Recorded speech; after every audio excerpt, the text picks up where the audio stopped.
You mentioned you work for a TV show. Was Hmm. that I did some digging. Was that Graveyard Cars? Yep. Yeah. That was a really cool experience. I got hired right out of school as a freelancer doing After Effects work, and we were we were making this we were making the opening for the show, which was supposed to look like an old Frankenstein movie, and so they shot it during the day. A lot of stuff that looks like it's at night in movies and stuff is actually shot during the day, and then they color correct it to be darker, so it looks like it's nighttime, but they still get a nice looking image. Because if you actually shot something at night, you need lots and lots of lights, or it's going to look terrible, or you Mm. won't be able to see anything, right? So they shoot it during the day, and they kind of do a bunch of work to make it look like it's shot at night. And so that's what we did. Is it was like this 2 minute opening to Graveyard Cars, and so that's these guys that go and dig a car out of the ground and bring it into Frankenstein's workshop and bring it back to life, right? So it's about restoring muscle cars, and so it's really cool, really cool idea and concept, and the footage looked really great, and I was so excited to work on it, and so I came in and um, started working After Effects and putting a fake moon in the background and adding fog and clouds and all the stuff that Ah, cool. happens in a horror movie that you know wasn't shot in the camera, right?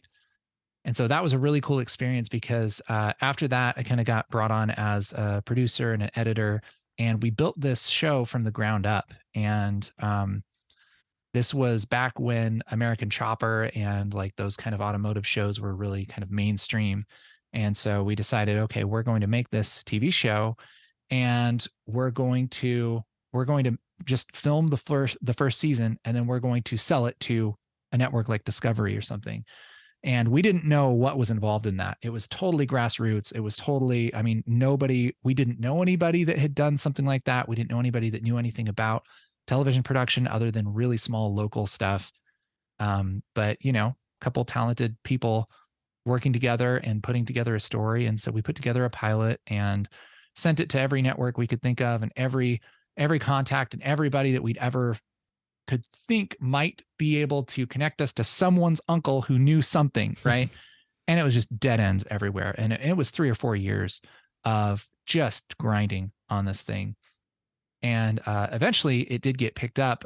We got a hold of a distributor that would connect us with one of the Discovery networks, and then Discovery ended up liking it, and they ordered, and it's still going. I think it's on its like 14th season or something now. It's Wow. just Okay. just wild that it actually worked.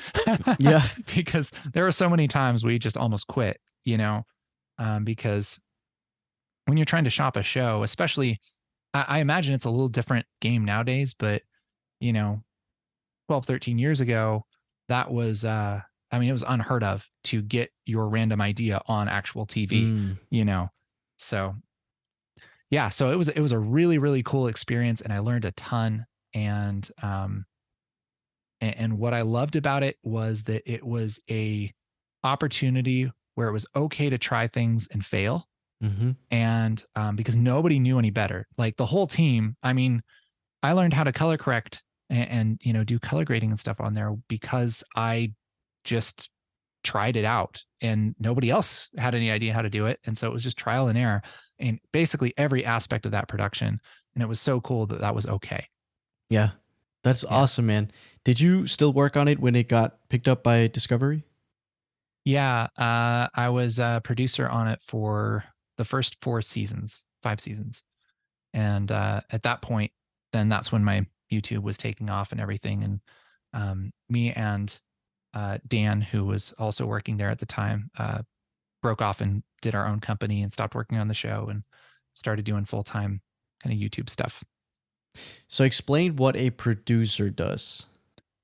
Um, so a producer's, it's sort of a joke in the video production realm that a producer does everything.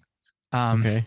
it's not that they are in, it's not that they do every single part of it, but they're in charge of everything. And it's certainly not unheard of for a producer to have their hand in everything, right? Mm. So for a smaller production, I mean, for a really small production, a producer literally does everything, right? I mean, you talk about like a video producer, They shoot, edit, upload to YouTube, and they do the marketing, they do the planning, they do everything. Mm. But on a bigger production, they're in charge of teams that do those things, or they're in charge of one specific part of the production. Or if it's a really big production and it's a really big name, they might just, advise on it, and then they get their name on it, and it's a less hands-on thing. So I mean, a producer can be like 50 different things, Mm. which is why it's kind of hard to define. Yeah.